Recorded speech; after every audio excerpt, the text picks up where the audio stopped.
Hi, welcome back to my YouTube channel. My name is Nasra Hassan and this is Real Life Perspective. In today's episode, we are going to talk about how to set boundaries. But if you haven't subscribed yet, kindly do me a favor, click the subscribe button, then hit the notification bell so that you get notified each time we upload educative content. Do not go anywhere because we'll be right back.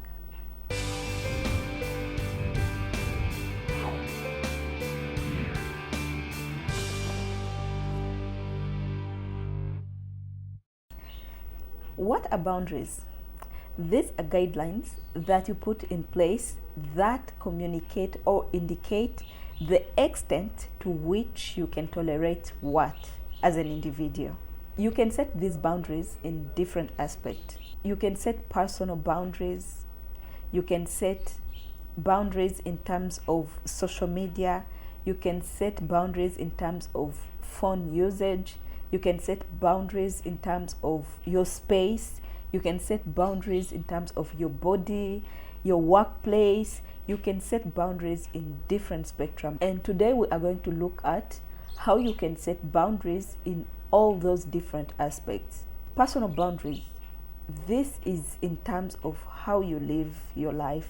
Briefly, it is in terms of your day-to-day routines, what you do with your time, how you spend your free time. You can set boundaries on which time you are supposed to wake up, which time you are supposed to have your breakfast, which time you are supposed to sleep, which time you are supposed to take shower, which time you are supposed to take lunch, which time you are supposed to go to bed. All these are personal boundaries. Then boundaries in terms of your body. Your body is the vessel. It keeps a lot. It is like the house where you live as an individual, because you are your soul, you are your mind. There are some men who maybe to them women's body is just like something to play with, that they can just touch you anytime they feel like, anytime they want. So as a person, it is your responsibility to put stop on that. You don't share your body with anyone. The body is something to really respect. You don't allow people to touch your body unnecessarily. I'm not trying to leave men behind, but as a woman, I know how it feels like. If you are in Kampala, you know what I'm talking about. When you go downtown and men start touching your body, that unnecessary touching, it really frustrates a lot.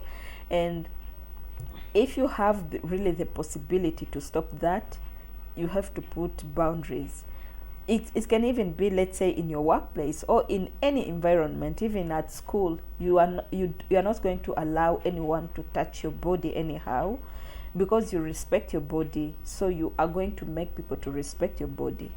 It might not necessarily be any specific place, but any place where you are, it is something that you have to set intention. I respect my body, therefore I'm not allowing anyone to touch my body unnecessarily.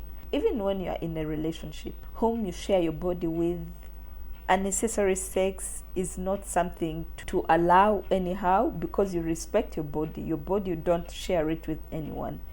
And that's what it means by boundaries in terms of your body. You can also set boundaries in terms of phone. As much as I'm talking to you right now about phone boundaries, I'm also talking to myself. When it comes to phone can be addictive. With social media, you can spend a lot of time scrolling, and you don't even know how the time has moved. You might be having even any important plan, but because of phone, you'll find yourself, the time has gone and you have lost a lot of time. You have to start setting boundaries, especially with social media. When do I go on social media? Which kind of content do I consume while on social media? You have to have time limit on when and how you use social media. Social media is very good source of information, of learning, of education, if you really use it well. But if you misuse it, it can also be a waste of time, because it can take a lot of time. You might be on, let's say, on TikTok or on Instagram, you see, and you'll find that the things you are even watching are not even that important. they're not even adding any value in your life in any way. You'll find that you can't even use your time in a way that can be beneficial to you because of the addiction of social media. So you have to start setting boundaries on when and how to use social media, but also calls. From which time to which time am I supposed to receive calls? Even the type of messages, you also have to be keen on the type of message that people send you, because there's so much of sexting. You don't have any relationship with someone, but they start sending you some ridiculous messages. If you're a lady, you understand what I'm talking about. They will start calling you, hello my love, someone that you've never even met. You just found yourselves in a group and they start sending you some ridiculous messages, pictures, videos, and you're like, do I know you really? We don't even know each other. Why are you sending me these type of disrespectful messages, even calling you my love or my sweetheart? There are these type of names that have meanings according to the relationship that you have with the person, because you cannot call someone just sweetheart out of the blue, someone you have no relationship with. Or let's say the kind of relationship you have with that person, you are maybe a customer or a service provider. With no shame, someone just calls you in the middle of the night and start telling you, I just wanted to say hi. You can't just call someone in the middle of the night with, I wanted to say hi. You can do that during the day. You can do it even at lunchtime. And also it depends on the relationship that you have with that person. Too much depression also comes from phone. In the middle of the night, you WhatsApp video call someone. What do you want to see? And what relationship do you have with that person to WhatsApp video call them in the middle of the night or very early in the morning? These are the reasons as to why you need to set boundaries. And when you set boundaries, people are going to respect them. You can also set boundaries in terms of your personal space. Which type of energy do you allow in your space, but also which type of people do you allow in your space? From which time to which time do you allow visitors? If you do not have boundaries, you might be in a position where you don't feel like you really want to talk to someone, or you don't even feel like you are able to receive any visitor, and someone just bumps into your house unannounced. You can't come in someone's house unannounced. You have to first make a call. Ask them whether they are ready to receive you as a visitor. If yes, then show up. If they are not, don't show up. What if they're naked? What if? There's so much that goes on when people are in their personal spaces. When you set boundaries, it will help you to know, when do I receive visitors? Sunday is my me time. It is not a time that I receive visitors. It is my time to reflect on myself. It is my me time. Whatever I will do with that time is my time. Unless it is really a matter of life and death, don't come unannounced in someone's house, in someone's personal space. These are the reasons as to why you need boundaries in your space.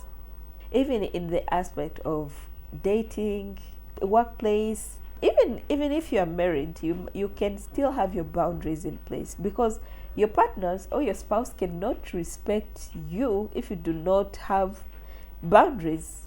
You need to have certain boundaries for them to know what is my limit. Yes, much as I am your spouse or I'm your boyfriend or girlfriend, I have to know what are my limits.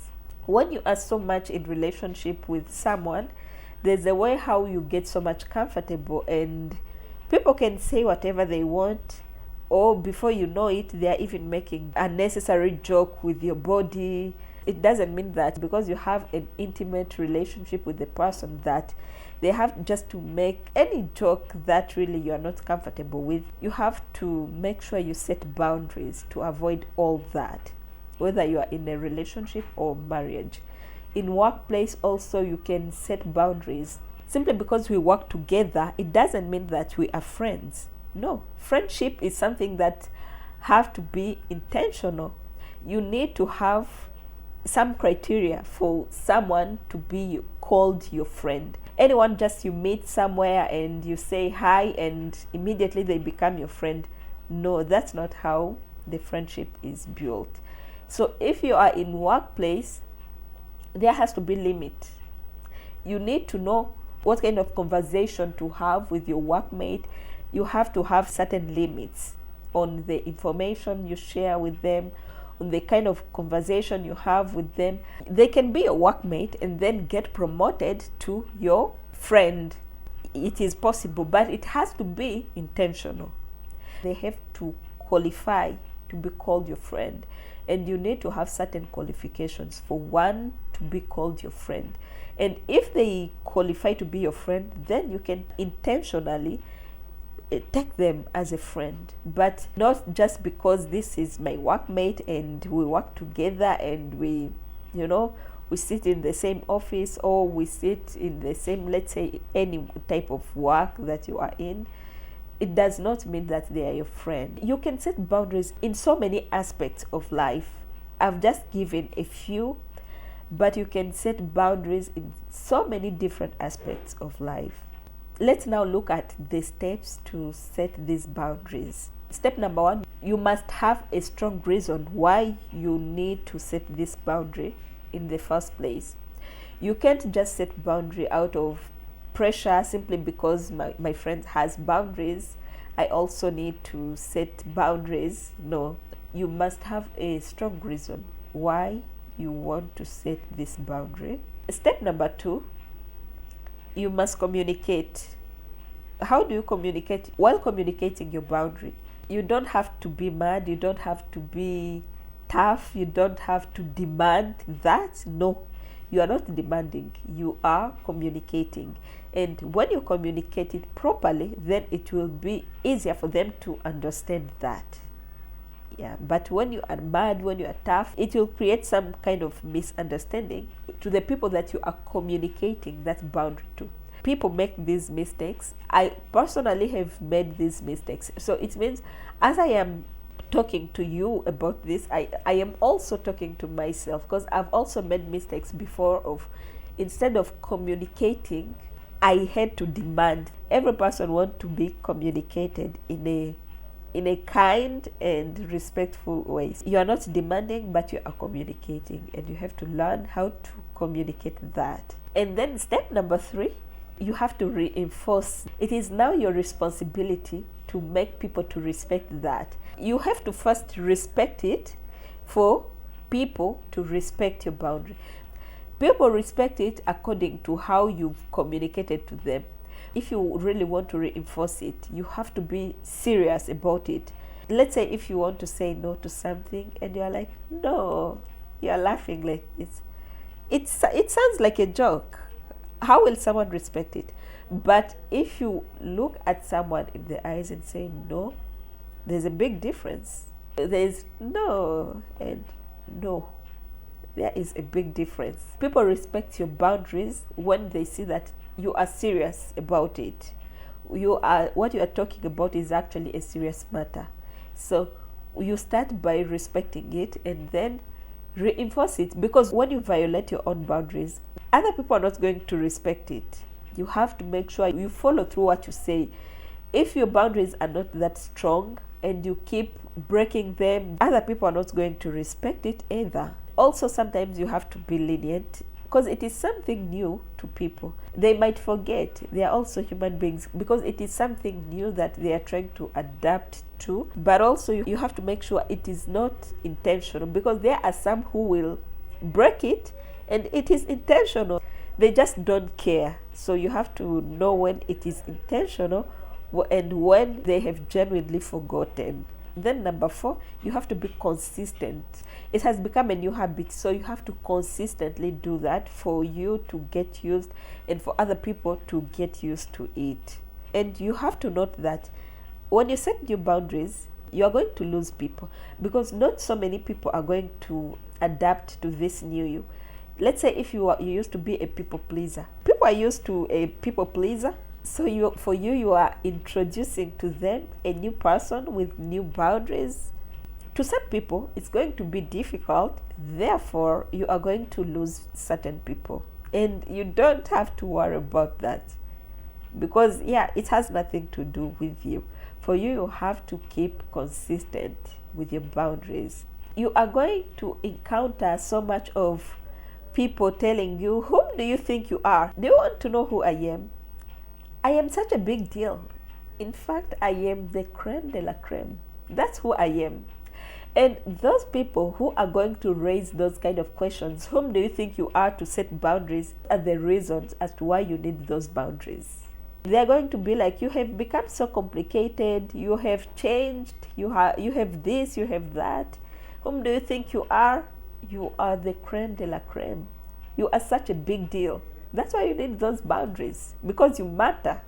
And to those narcissists, they are going to feel like those boundaries do not apply to them, because narcissists, they feel like the world revolves around them. They feel like you cannot tell them how to be. And surprisingly, you can even find some of them telling you won't tell me how to treat you. Why not? I've ever been in relationship with that kind of person who tried to talk to me in a disrespectful way, and when I told them I don't want you to talk to me like that, it is disrespectful. And he was like, I can talk to you the way I want. You won't tell me how to talk to you. That's so disrespectful. These are the people that they feel like the rules don't apply to them. So you are not going to allow that. You would rather lose them and keep your boundaries tight. They are actually the reason why you need those boundaries. Some people would rather stay in their old habits than adapting to change, because many people fear change. Change is not something that people like. So you have to know that it has nothing to do with you. It has to do with them, and you have nothing you can do about that. This is all I had for you today. I hope this has made sense. If yes, kindly, we can continue the discussion in the comment section. And I also want to excuse for my voice. If you can't really hear me well, I am sorry, because I have flu and I'm not feeling quite well. But I hope the message has made sense to you. From real life perspective, we can't wait to see you in the next episode. Until then, it's a wrap. My name is Nasra Hassan. Bye and stay blessed.